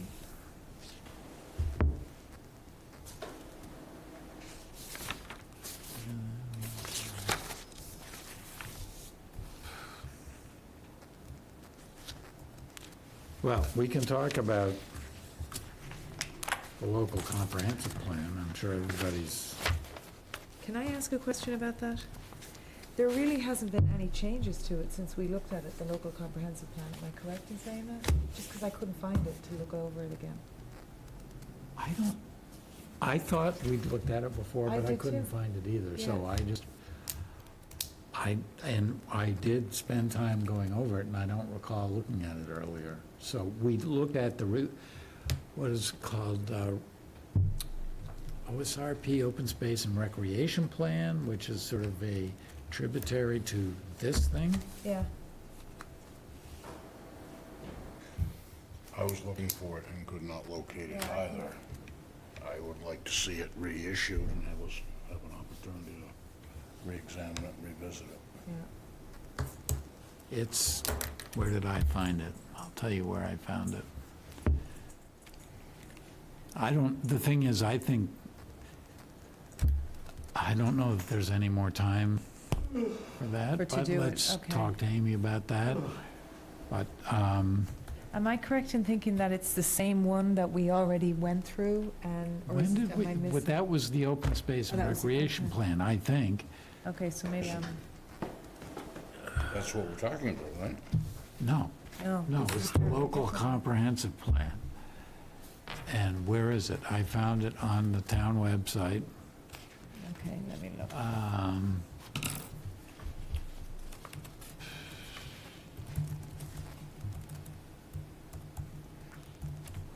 Which is, oh, I know where it is. It's if you go under government and then codes and reports. Is that where I found it? Ridiculous.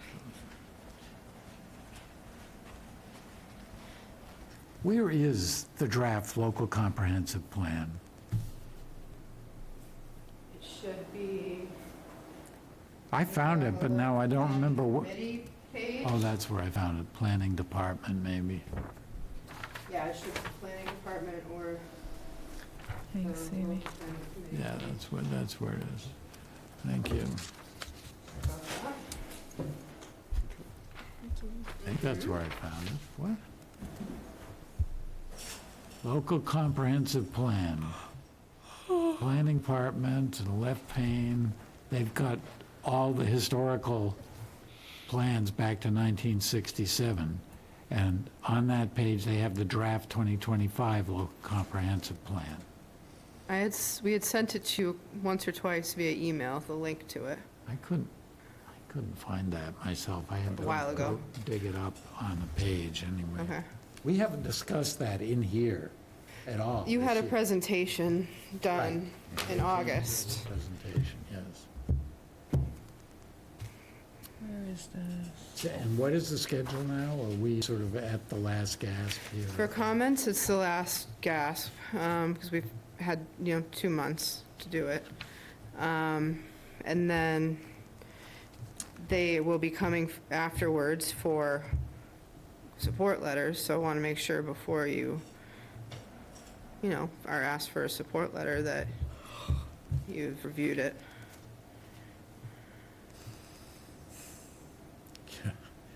It's a big long and document. involved document with a lot of stuff. There is some repetition in Yep.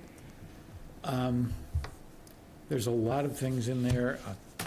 I mean, I could go on for a little bit about what I came away Yeah, I have your email. from it, and I sent that. Not going to talk in detail because there's some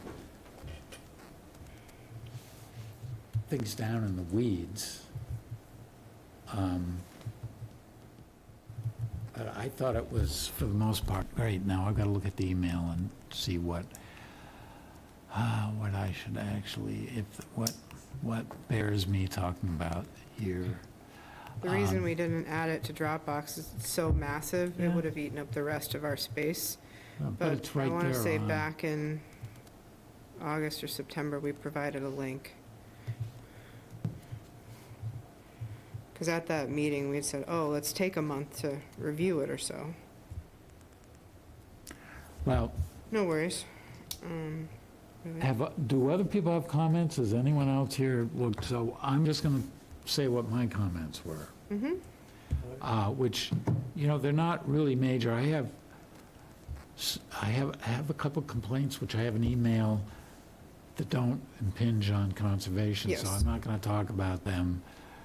But here, I thought it was pretty comprehensive, and there wasn't anything really that I think about and I'm concerned about that I didn't find in there. I initially thought, reading the introductory part, the first, whatever it is, 20 pages, I thought there wasn't enough emphasis on freshwater ponds, but then later on in the document, in terms of actions, which is what really counts, I think, they're mapping out specific actions which they are proposing need to be tracked by administration. So it's not just something that goes on the shelf. Yeah, At least that's the intent, right? correct. It's things that need to be done that will be followed up on. And there's plenty in there about the freshwater stuff. There's stuff in there about fertilizer. I had some questions about the fertilizer, like somewhere down in those tables about who's responsible for all these items. One of the items in there is drafting a bylaw for control of fertilizer and pesticide application. And in that table, they cite responsible parties. And they made the select board the responsible party for that, which I don't think is correct. There needs to be other people there, because the select board is not the organization that has the information necessary to draft such a thing, in my opinion. So if someone in town if a town department if part of town administration is to take responsibility for that, it needs to be somebody else, like conservation or natural resources or the health department. Yeah. Or maybe all three of those should be listed there, I don't know, but it should be something other than Yeah, that. I agree. That was one of the major things. Maybe it is select board if it's a townwide thing, but could say in collaboration with health, Right, conservation, yes, natural exactly. resources. Right. I'm not trying to suggest any specific wording, I'm just, so then there's discussion, one of the categories that's discussed is wildlife and plant habitat. And I thought the actions there were pretty good, but I would like to see some statement about the town encouraging or incentivizing owners of developed lots to work with the town to increase native habitat on their things. Mostly the language in there is about regulations and bylaws about new construction. I think there should be some effort to educate and encourage homeowners to develop native habitat.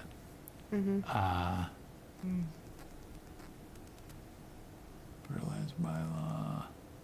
Oh, there's an item there that says amend wetlands regulations to restrict use of fertilizers and pesticides. My question is, don't we already do that, and what would we change? Doesn't that happen in the bylaw already, or is somebody thinking that we could have stronger language that makes it Yeah. clearly illegal for anybody within 100 feet of a wetland to, because right now, all we do is add that to orders of conditions. So somebody with a house that they haven't made any changes to in 50 years is never going to be told they can't do that. So Right. what is that about? I don't know. That was not me. Who put that in there, believe it or not. Okay, So I can get clarification on where that came from. So right now, I mean, it would make sense as a reg, not as a bylaw, unless the town was going to have a specific bylaw, a whole town-wide bylaw. But in terms of wetlands, again, I mean, I think we're still going to be having conversations about the use of things. While we want to restrict most, there are arguments to be made for use of specific, more environmentally friendly practices. So okay, I will let's get see. clarification on that. I had just some items in there about the number of ponds they're citing, but we don't need to talk about that here. Also, there were a few things that seemed like they needed updating, like citing the value of properties in FEMA A zones from 2017, which I don't know if it makes any difference, but whatever they were worth in 2017, they're worth a lot more now. And I don't know whether that should be or could be updated. And similar things about the status of Phase 3 of sewering. It's like that information is old. Yeah, state values of properties in flood zones. I don't know. And I just, what else is here? Oh, I see, that's the bottom one there. And then you had, sorry, what was the next part? So updating FEMA and then Phase 3, there's somewhere in here. update Page Section on- 43, there's description of the status of status of wastewater Phase 3, and which is clearly out of date. I would think if they're going to release the thing, they would want to update. Yeah, it'd be Phase 3A now included. Yeah. Okay. And there's also on page 38 a mention of the Atlantic White Cedar Swamp, but not anything about where that is, so I want to know where that is. Page 38, it's an island pond Cedar conservation. Swamp? That's down in Marconi, isn't it? No, Yeah, we but have one that's- here. that's We have not- one in, oh, yeah, over there. in, Island Pond. Island Pond, that's Yeah. right, 'cause they want to. It's small, but it's there. Yeah, that's true. Island Pond Didn't Conservation men- I Area. don't think it mentioned, my attention could have been flagging and I missed it. Oh, I don't know if it's in the document, but That's that's what I mean, physically where it is. Okay. Where, you mean, not in the cemetery itself, but Nope. Down, in the, In our like conservation across the area. path that goes yeah, up if you go to, down where that roadway is, to run Yeah. between the cemetery and the pond, yeah, off to the, well, it'd be off to the west of that road, next to the pond, there's a beautiful cedar grove in there. There's a path that goes right down. That's to the where the cemetery director was potentially thinking yeah, of doing yeah. a boardwalk. oh, I remember that was labeled as White Yeah, Cedar Swamp. still gonna do that, or, no? No, that has, didn't pursue the application. Ah. For, basically, I mean, it needs more survey and actually location. So a little bit more background needs to be done first, if they want to do that. So I, Did you just read the whole thing? I skimmed through the whole thing and I have no recollection. I'm going to be completely honest here. If I took notes, I don't know where they are. So I don't know if it's possible. I know I feel like I said this on the last 200-page thing that we had, but I don't have any comments because I need more time to actually go through it. That's the honest. That's my honest answer. Sorry. I don't know if we've run out of time. We've run out of time. Okay. They want my comments from you by the 3rd, and, we started talking about this a while ago, and maybe I probably should have been better about reminding, too. But, You're fine. and I know, like, you guys are a wonderful volunteer committee, and this is a lot, so. So you would, I guess the thing is you wouldn't, during the meeting where they come for your support, Mhm. it's not to say, I mean, hopefully you get the support, but, if there's if there's things to be made, then they could, but they just would hopefully want them ahead of time. Right. I hope it's not something that's going to cause you to not support the Yeah, local I can't comprehensive imagine- I plan. can't imagine there is. Which I It's can't probably imagine there would be, Yeah. but, yeah. All the things that I talked about here, none of them would prevent me from Right. saying, yes, I support, because making a document like that is like, it's a lot of work and hard to just make it even coherent. It's certainly coherent, so. That committee did a huge job, and Christine. So. And they have an executive summary somewhere in at the beginning or somewhere there, so I'm just Yeah. being, I understand. trying to be honest about it. I'm sure all I would have is a comment. I can't imagine there's anything, to your point, John, that I would look at and say, whoa, whoa, whoa, whoa, hold up. Yeah. Mm-hmm. And there are a lot, so just so you know too, like, obviously, you're all very important, but it's not like they're only asking you guys, for like, there's gonna be, there's a million sets of eyes on this too. So, As there should be. yes, there should be. And what happens after October 3rd? They're gonna be reaching out to me for you to get on an upcoming meeting in the next month or two to hopefully seek a letter of support from you. And that is a time where we can have discussion too.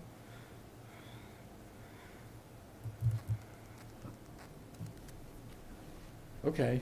Yeah. Well, we're not taking action Nope. here. I will relay your notes. You sent them to Christine, but I have a few extra ones here too, Okay. and we'll go from there. All right. So what, You want to go back to the orders? I just gave you the special conditions page okay. for 8 Cranberry.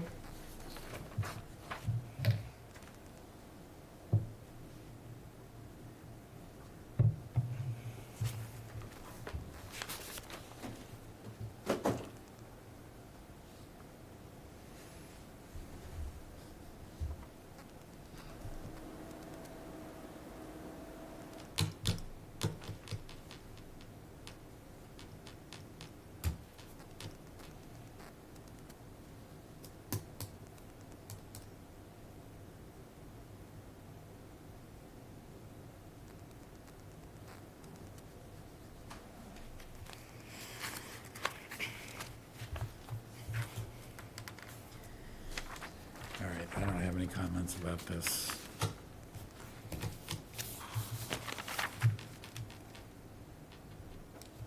Nothing. No, looks good. Who would like to make a motion? I'll make a motion, we accept the order of conditions for map, 8 Cranberry Way, map 16, parcel W4-9, SE number 32-2609. Second. All those in favor? Aye. Aye. Okay. All right. And you folks did the minutes? Yeah. Is there anything of note? No, we didn't actually vote, though. Oh, okay. Anyone care to make a motion about the minutes? Sure, I'll make a motion to accept the minutes for September 17th, 2025 of the Harwich Conservation Commission. Second. All those in favor? Aye. Aye. Okay. All right, last thing, you do not have to vote or support this tonight, but I wanted to get it to you.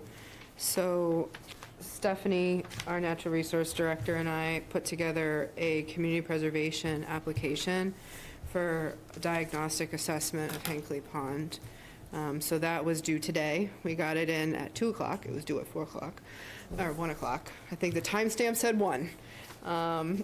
But sometime between now and, it says December, I'd like to get all the support letters wrapped up sometime in October. But I figured I could use this tonight, just a few minutes to talk to you about what we're looking to do.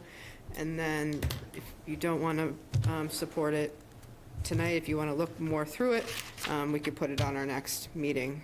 So, as you know, after a long period of kind of declining pond health and study, the town treated Hinkley Pond in 2019 with alum, with a pretty extensive order of conditions from this commission, 10 years of study, very specific parameters.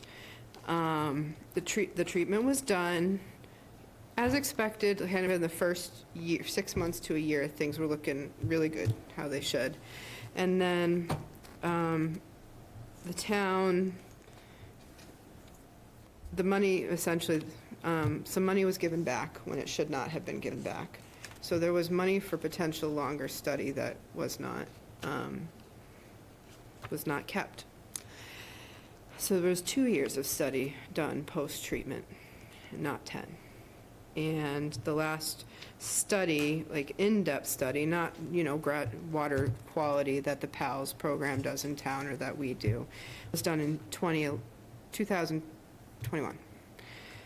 And that study basically, and I can share it with the rest of you, I have in the past, but I certainly can, kind of suggested, not suggested, very strongly recommended further study of the pond because there were signals that the pond was not responding as well from the treatment as it should.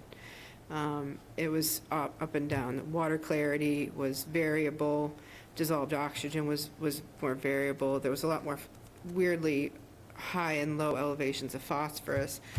And then we had a bloom last winter, which was like the latest or earliest, however you want to think of it, bloom in the year that the state's seen. And knock on wood, this year we've been good. I don't know, but we also haven't been doing in-depth study on it, so we don't, why is it good this year when so many others aren't good with the drought conditions and everything else? Like, why is Hinckley actually good?